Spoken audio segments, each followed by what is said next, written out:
Hello and welcome to this India Today special. We are on the campaign trail and in Bihar, and we are with the Congress President Mallikarjun Kharge, who is at the moment traveling across the country and now in Bihar. Mr. Kharge, we are halfway through. आधा चुनाव हो चुका है और आधे चुनाव के बाद किस तरह से आप देखते हैं, क्योंकि हर भाषण में अब आप कह रहे हैं कि मोदी जी आने ही नहीं वाले हैं, सरकार इंडिया अलायंस की बन रही है. कहां से इतना आपको कॉन्फिडेंस आ गया है कि अब आपकी सरकार बनने जा रही है? कहां से ये कॉन्फिडेंस आ रहा है? ये जनता से कॉन्फिडेंस आ रहा है. जहां भी हम जा रहे हैं, जनता जो रिस्पॉन्ड कर रही है और पिछले चुनाव को जो देखते हुए 2019 के चुनाव को देखते आज का जो जनता का रिस्पांस है और उस रिस्पांस पे और अंडर करंट जो भी हमको सपोर्ट मिल रहा है, यहाँ गांव में जाते हैं, पंचायतों में जाते हैं, सिटी में जाते हैं, तो नेचुरल जो सपोर्ट आ रहा है, तो इससे ये मालूम होता है कि जनता ये तय कर लिए है कि इस बार मोदी जी को वोट नहीं देना. उसी आधार पर हम लोग भी अपने असेसमेंट से ये कह रहे हैं कि मोदी जी के बीजेपी को हमने रोक रहे और हमारे पास इतने नंबर आएंगे जो मोदी गवर्नमेंट को नहीं बनने देंगे. ये नंबर तो हमारे पास आएंगे. मैं इसलिए पूछ रहा हूं क्योंकि शुरुआत में तो मोदी जी और बीजेपी कह रहे हैं अब की बार 400 पार, और जो अगर 2019 का चुनाव देखें, आपको 53 सीट ही आई थी, 53, उनको आई थी 303 और अपने सहयोगियों के साथ 353 आई थी. तो गैप बहुत बड़ा था. क्या बदला है? मैं इसीलिए पूछ रहा हूं, ये गैप कम होता जा रहा है या आप समझते हैं कि मोदी जी आएंगे लेकिन रिड्यूस्ड मेजोरिटी से आएंगे? ये देखो रिड्यूस मेजोरिटी नहीं, वो नहीं आएंगे ये मैं कह रहा हूं. इसलिए कितने नंबर आप दे रहे हैं? नंबर देखो, नंबर कोई ऐसा बोलता है तो वो शायद वो पॉलिटिक्स में बहुत इमेच्योर है. मैं समझता हूँ कि हमेशा ये होता है. इस बार ये हो रहा है कि तमिलनाडु में मिलेंगे उनको, केरला में मिलेंगे उनको, और तेलंगाना में तो हम लोग आगे हैं. ये तो दक्षिण भारत है, लेकिन उत्तर और पश्चिम भारत आता हूँ. आइए, तो उसके बाद में कर्नाटक में भी हम आगे जा रहे हैं. यानी पहले जो हमारा 0 से 1 से था, उससे भी हम मोर देन 50% हम ले रहे हैं वहां पर. उसके बाद में महाराष्ट्र में भी ठीक चल रहा है. राजस्थान, मध्य प्रदेश, उत्तर प्रदेश, बिहार, जहां बीजेपी का स्वीप हुआ था पिछले बार. हाँ, तो राजस्थान, छत्तीसगढ़, ये सब लीजिए. जब पहले उनको 100% मिला था, उसमें कम हो रहे सीट, कट जा रहे हैं.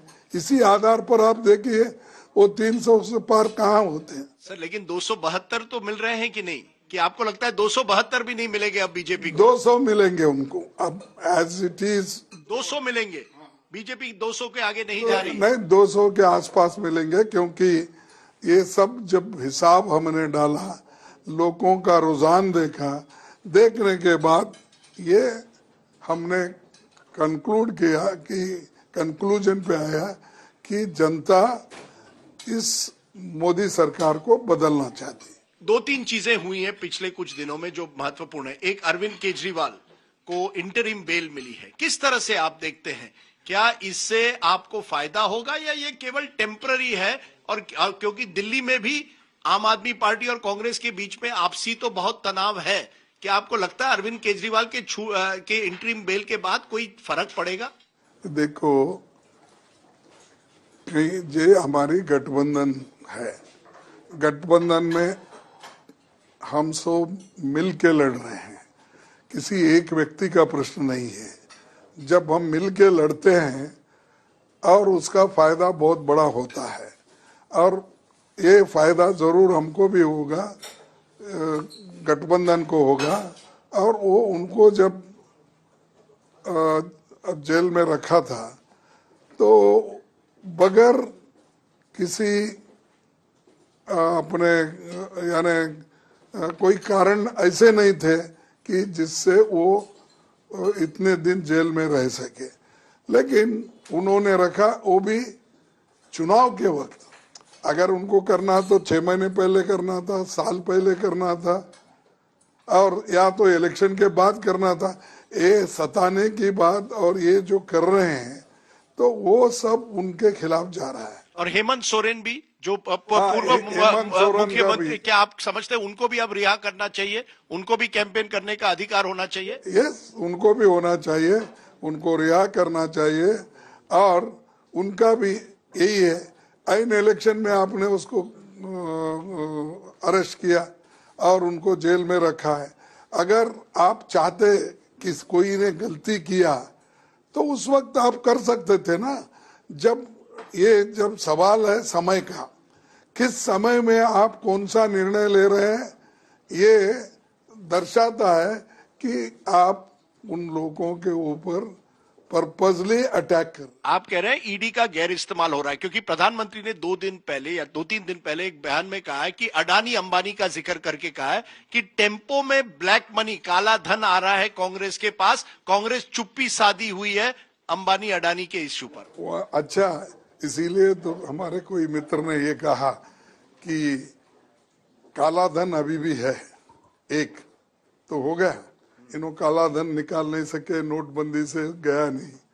दूसरी चीज, हम अगर अदानी अंबानी से टेम्पो में हमारे पास आ रहा है तो इन्हों छापे क्यों नहीं मारे अदानी अंबानी को? अरे यहाँ से पैसा उधर जा रहा है। और उन्होंने टेम्पो आते वक्त और ऑटो आते वक्त, कार आते वक्त क्यों नहीं पकड़े वो पैसों को? किसने भेजा उसके घर पे छापा मारो ना। आपको मालूम है ना, you have admitted they have sent, go and have attack. ED का छापा मारो, सीबीआई का छापा मारो, इनकम टैक्स का छापा मारो उनके ऊपर, और पकड़ लेके आके पूछो तुमने कितने पैसे टेम्पो में दिया, ऑटो में दिया, कार में भेजा, लॉरी में भेजा, पूछ लो। एक और बड़ा आपने इश्यू उठाया ईसी का।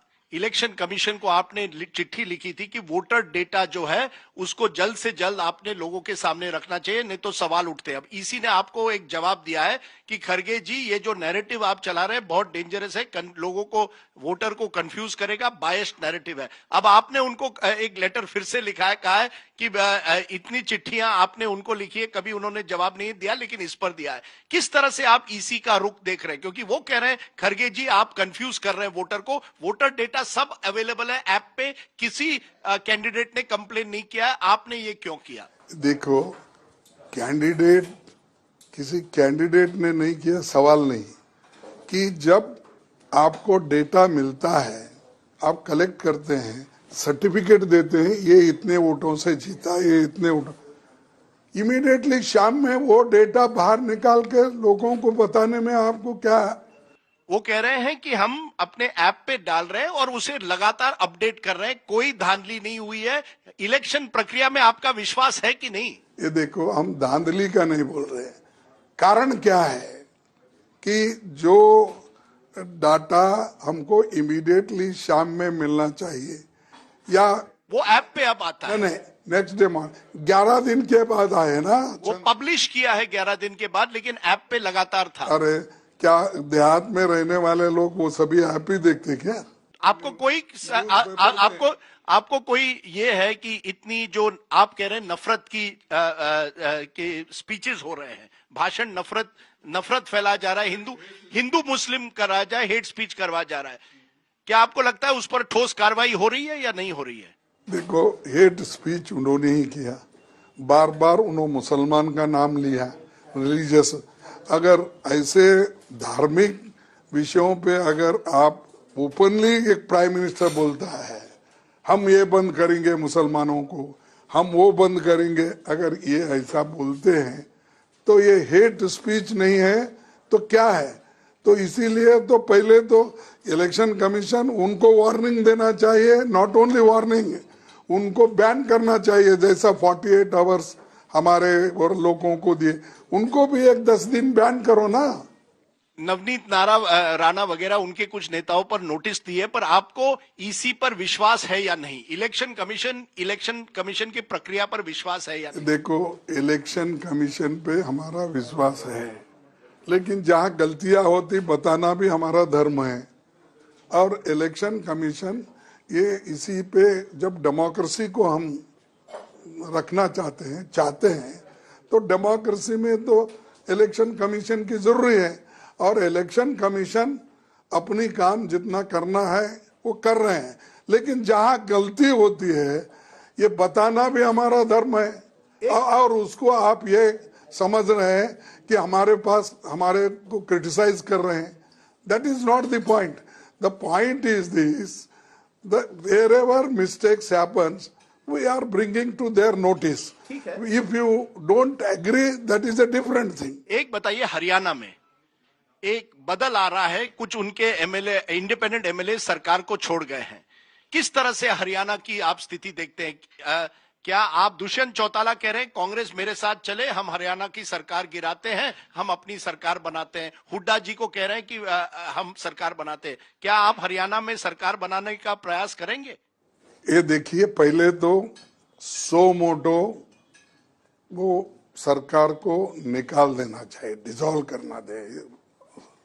क्यों कि आपने तो दूसरे तरफ से एमएलए को खरीद फरोश करके डरा के ईडी इसका केस लगा के गवर्नमेंट कर लेते हो। यहाँ तो माइनॉरिटी में आई, अब you ask your people to resign it.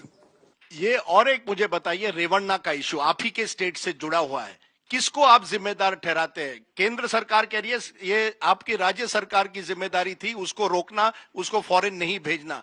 क्या आप मानते हैं ये आपकी सिद्धरामैया सरकार की जिम्मेदारी थी या मोदी जी सरकार की जिम्मेदारी थी? उसमें अब मैं कुछ नहीं कहना चाहता हूं, इसलिए कि वो एसआईटी को केस उन्होंने सुपुर्द किया और एसआईटी का अपना काम कर रही है। जब एसआईटी काम कर रही है तो कौन क्या करना चाहिए था, इस पे मैं अब बोलना नहीं चाहता। अच्छा, आखिर में कल राहुल गांधी ने लखनऊ में कहा कि एक डिबेट होना, मैं तैयार हूं ओपन डिबेट के लिए नरेंद्र मोदी जी के साथ।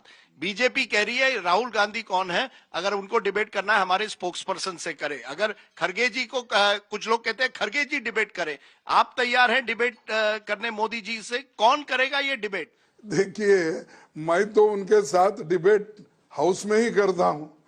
मैं एज ए अपोजिशन लीडर हर पॉइंट का जवाब भी देता हूं। हर पॉइंट जो मैं उठाता हूं उसका कभी उन्होंने जवाब नहीं दिया। उन्होंने हमेशा भागने की कोशिश की, डाइवर्ट करने की कोशिश थी, या तो हमारे पार्लियामेंट को पूरे एमपीज को बाहर डाल के उन्होंने अपना अकेला रिप्लाई खाली बेंच को देते हैं। मैं जानता हूं आपको जाना है, आप पूरे बिहार का एक दौरा कर रहे हैं। एक आखिरी सवाल मैं आपको पूछूंगा, 4 जून को क्या मैं मल्लिकार्जुन खड़गे को अगर इंटरव्यू करूंगा तो क्या आप हार मानेंगे उस दिन, या आपको लगता है ये बहुत बड़ी जीत होगी? क्योंकि हर जितने एनालिस्ट से मैं पूछता हूं वो कहते हैं जो भी हो, आना है तो मोदी को ही, हैट्रिक मोदी जी की बननी है। 4 जून को क्या होगा मल्लिकार्जुन खड़गे जी? 4 देखो, हमारा जो रिपोर्ट है, ग्राउंड लेवल रिपोर्ट, इस आधार पर हम बोल रहे हैं। अलायंस पार्टनर्स के रिपोर्ट जो है उस आधार पर हम बोल रहे हैं मोदी जी नहीं आएंगे। ओके, मोदी जी नहीं आएंगे। मल्लिकार्जुन खड़गे, आपने हमसे बात की, बहुत बहुत शुक्रिया। थैंक यू वेरी मच खड़गे जी, थैंक यू वेरी मच। बड़ी से बड़ी खबर, क्राइम से लेकर राजनीति तक किस नेता ने 5 साल में क्या काम कराया।